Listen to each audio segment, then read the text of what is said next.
Everyone, welcome to my classes. आज के session में हम meaning of share capital, types of share capital, issue of share capital और share से related कुछ जनरल एंट्री को देखते हैं। ये हमारा जो टॉपिक है मीनिंग ऑफ शेयर कैपिटल, ये जो है इसमें से न्यूमेरिकल क्वेश्चन भी एग्ज़ाम में आते हैं और थ्योरी क्वेश्चन भी आता है। तो ये चैप्टर हमारे लिए बहुत इम्पॉर्टेंट है। इस चैप्टर से एक न्यूमेरिकल और थ्योरी एग्ज़ाम में आना ही फिक्स है। तो चलिए हम आज के सेशन में स्टार्ट करते हैं।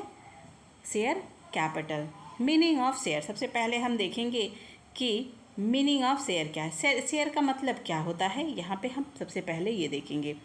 तो शेयर का मतलब होता है कि जब कोई कंपनी अपने ओवरऑल कैपिटल को क्या करती है, स्मॉल स्मॉल यूनिट में डिवाइड कर दे, तो जो पर स्मॉल यूनिट होगा उसे ही हम बोलते हैं शेयर।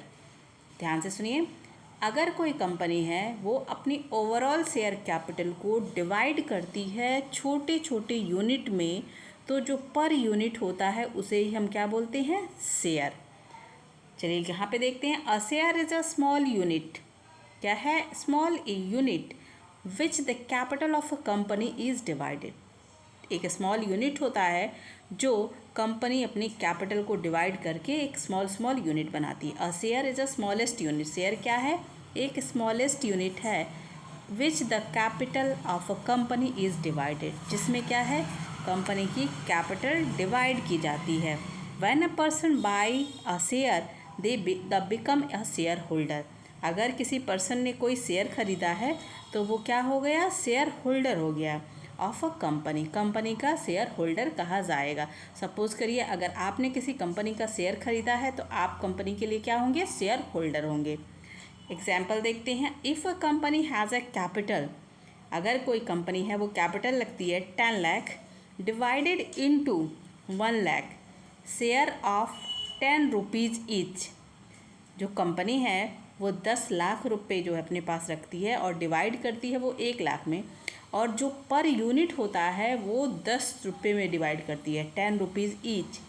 तो जो एक शेयर की प्राइस हो गई वो कितनी हो गई, 10 रुपीज़ हो गई। तो जो पर 10 रुपीज़ होगा वो क्या होगा, शेयर। ये जो 10 रुपीज़ है यही एक शेयर का प्राइस है।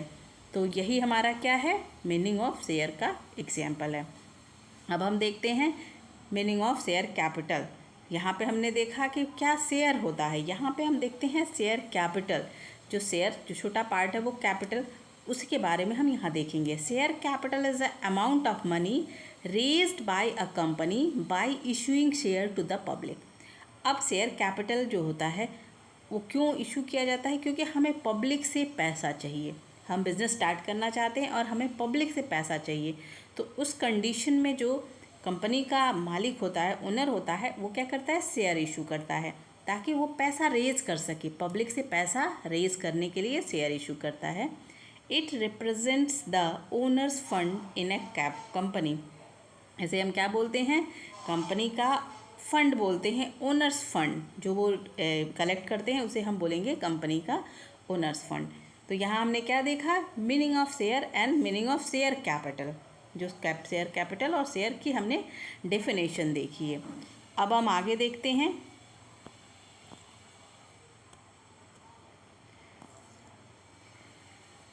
Types of share capital.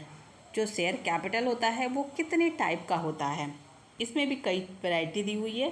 पहला है देखिए authorise capital, issued capital, subscribe capital and paid up capital. ठीक है, तो एथराइज कैपिटल क्या होती है, maximum capital a company is allowed to raise. एक तरह से इसको क्या बोलते हैं, जो मैक्सिमम अमाउंट होती है कंपनी की, इसे हम रजिस्टर्ड पूंजी भी कहते हैं। इसे हम एथराइज कैपिटल को बोलते हैं रजिस्टर्ड कैपिटल, यानी जिस कैपिटल से कंपनी की रजिस्ट्री होती है।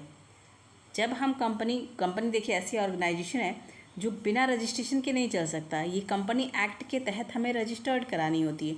तो जब हम कंपनी को रजिस्टर्ड कराते हैं तो जो कैपिटल हमें वहाँ दिखानी होती है, यानी रजिस्ट्री के समय जो कैपिटल हमें ओवरऑल कैपिटल दिखानी होती है, उसे ही हम बोलते हैं एथराइज कैपिटल। तो ये amount maximum capital of a company, ये सबसे बड़ी कैपिटल होती है, क्योंकि जितने से हम ओवरऑल कैपिटल इसमें दिखाते हैं एथराइज कैपिटल। एथराइज कैपिटल का एक दूसरा नाम है रजिस्टर्ड कैपिटल। एथराइज कैपिटल तो ज़्यादा क्लियर नहीं हो रहा है, बट रजिस्टर्ड कैपिटल हो रहा है ना, कि रजिस्ट्री जिस कैपिटल से कंपनी की रजिस्ट्री हो उसे हम बोलेंगे रजिस्टर्ड या एथराइज कैपिटल। और वो अमाउंट क्या होगी, वो maximum capital of a company. Second क्या होती है, इशूड कैपिटल। अब हमने बिजनेस स्टार्ट कर दिया तो एथराइज कैपिटल हमें दिख गया कि कितने से हमने रजिस्ट्री करवा दी। अब उस कैपिटल से हमें कितना कैपिटल पब्लिक से चाहिए, उसके लिए हम क्या करते हैं, शेयर इशू करते हैं। तो जितना कैपिटल हमें पब्लिक से चाहिए और जितने का हमने शेयर इशू किया, उसी कैपिटल को बोलते हैं issued capital. Proportion of authorise capital offered to investors, जितने का हम शेयर इशू करते हैं पब्लिक के लिए ताकि पब्लिक उतना पैसा इन्वेस्ट करे, उसे हम बोलते हैं इशूड कैपिटल। यानी जितने का शेयर इशू किया जाता है उसी कैपिटल को हम बोलते हैं इशूड कैपिटल। नेक्स्ट है सब्सक्राइब कैपिटल। अब सपोज करिए कंपनी ने जितना कैपिटल इशू किया है तो क्या उतना पब्लिक सब्सक्राइब कर लेगी? ऐसा कोई ज़रूरी तो नहीं है, वो ज़्यादा भी कर सकती है और कम भी कर सकती है। तो उस कंडीशन में जितना कैपिटल रियल में पब्लिक द्वारा डिमांड किया जाएगा उस कैपिटल को बोलते हैं subscribe capital. Part of issued capital actually taken up by the investors, जितने कैपिटल का पब्लिक जो है डिमांड करती है उसे हम बोलते हैं सब्सक्राइब कैपिटल। और लास्ट का हमारा है paid up capital, amount actually paid by share holder, और एक्चुअल में जितना अमाउंट शेयर होल्डर पेड करता है वो बोलते हैं उसको पेड अप कैपिटल। यानी एथराइज कैपिटल क्या हुई, कंपनी की रजिस्टर्ड पूंजी हुई। इशूड कैपिटल, उसमें से जितने का शेयर इशू किया गया वो इशूड कैपिटल हुआ, और उसमें से इशूड कैपिटल के में से भी जितने कैपिटल पब्लिक द्वारा डिमांड की गई उसे बोलेंगे सब्सक्राइब कैपिटल। और फिर उसके बाद लास्ट में जो पैसा पे किया गया, रियल में पे किया गया, उसे बोलते हैं पेड अप कैपिटल। तो आज हमने क्या देखा, authorise capital, issued capital, called up capital और पेड अप कैपिटल। ठीक है, अब हम देखते हैं टाइप्स ऑफ शेयर कैपिटल। एक बार समराइज फॉर्म में देखते हैं। Authorise capital, maximum capital permitted by company memorandum of association. ये दो डॉक्यूमेंट्स होते हैं कंपनी की जिसमें कंपनी के रूल रेगुलेशन होते हैं। पहला है मेमोरेंडम ऑफ एसोसिएशन और दूसरा है आर्टिकल ऑफ एसोसिएशन। तो इन्हीं में कंपनी के सारे रूल रेगुलेशन लिखे होते हैं। तो वही कह रहा है एथराइज कैपिटल क्या होती है, maximum capital permitted by company, किसमें जो मैक्सिमम कंपनी परमिटेड करती है, और वो कहाँ इसका जिक्र होता है, मेमोरेंडम ऑफ एसोसिएशन में इस कैपिटल को बताया जाता है कि कितना होना चाहिए। फिर the issued capital, part of authorise capital offered to investor, subscribed capital, portion of issued capital taken by the investors, and paid up capital, amount actually paid by shareholder। तो आज हमने ये देखा। अब चलिए आगे देखते हैं। Accounting treatment of issue of share. क्या अकाउंटिंग ट्रीटमेंट होता है? अभी तक जो हमने देखा वो क्या देखा, शेयर कैपिटल की थ्योरी देखी, टाइप्स ऑफ शेयर क्या होता है ये हमने देखा, शेयर कैपिटल क्या होता है ये देखा। अब हम देख रहे हैं accounting treatment of issue of share. जो अकाउंटिंग ट्रीटमेंट होगा यानी न्यूमेरिकल में हम क्या करेंगे, जब हम न्यूमेरिकल करेंगे तो उस समय हम अकाउंटिंग ट्रीटमेंट क्या करेंगे, इशू ऑफ शेयर का जो शेयर है उस प्रोपोर्शन में न्यूमेरिकल पोर्शन यहाँ से स्टार्ट होता है। When a company issue share, money is usually collected in installment. जब हम कंपनी शेयर इशू करती है तो वो जो पैसा कलेक्ट करती है वो इंस्टॉलमेंट में कर रही है, एक ही बार नहीं करती है, बल्कि वो क्या करती है, इंस्टॉलमेंट में डिवाइड कर देती है ताकि ईजिली उसको कलेक्शन में प्रॉब्लम ना हो। तो यहाँ पे पहला आता है ऑन एप्लीकेशन। कुछ पैसा वो एप्लीकेशन के समय लेगी, कुछ पैसा वो अलॉटमेंट के समय लेगी। जब सपोज़ करिए फॉर्म भरा, एप्लीकेशन डाला, तब उस समय कुछ पैसा पे किया, कुछ पैसा जब शेयर अलॉट हो गया उस समय पे किया, और फिर बाकी जो पैसे होंगे वो ऑन कॉल्स यानी कॉल्स में करेंगे। अब ये कॉल्स हो सकती है फर्स्ट कॉल, सेकंड कॉल और final call, first call, second call और फाइनल कॉल। ठीक है, अब जो भी सेकंड, अगर सपोज़ करिए यहाँ सेकंड कॉल ही फाइनल होगी तो ये सेकंड कॉल को ही फाइनल लिख देंगे। फर्स्ट कॉल, 2 ही कॉल अगर है तो first call and final call लिखेंगे।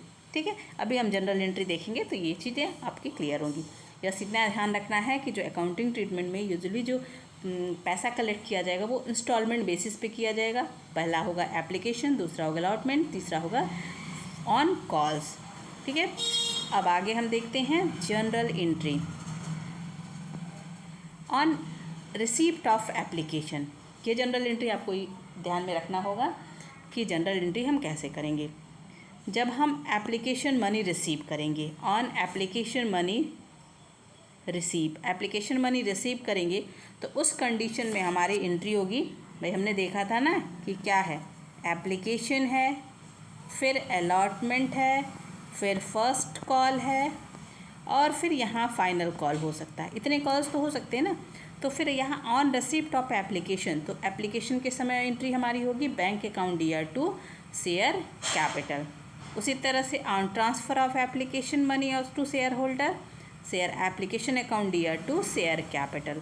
थर्ड एंट्री ऑन अलॉटमेंट, सब में 2 एंट्री होगी, एप्लीकेशन में 2 एंट्री, अलॉटमेंट में on allotment money due share allotment account dear to share capital to secure premium, अगर प्रीमियम है तो, otherwise share allotment dear to share capital. Fourth entry on receipt all allotment, अगर allotment money receive करते हैं तो bank account dear to share allotment. Fifth entry on calls due, share calls account dear to share capital. And six entry on receipt on calls money bank account dear to share calls. तो ये total, ये आपको सब application की भी 2 entry, allotment की भी 2 entry, calls की भी 2 एंट्री और फाइनल कॉल की भी 2 एंट्री। तो ये कितनी एंट्री हो गई हमारी? टोटल 8 एंट्री आपको याद करनी पड़ेगी। टोटल कितनी एंट्री हुई? 8 एंट्री है और ये आपको याद करनी होगी।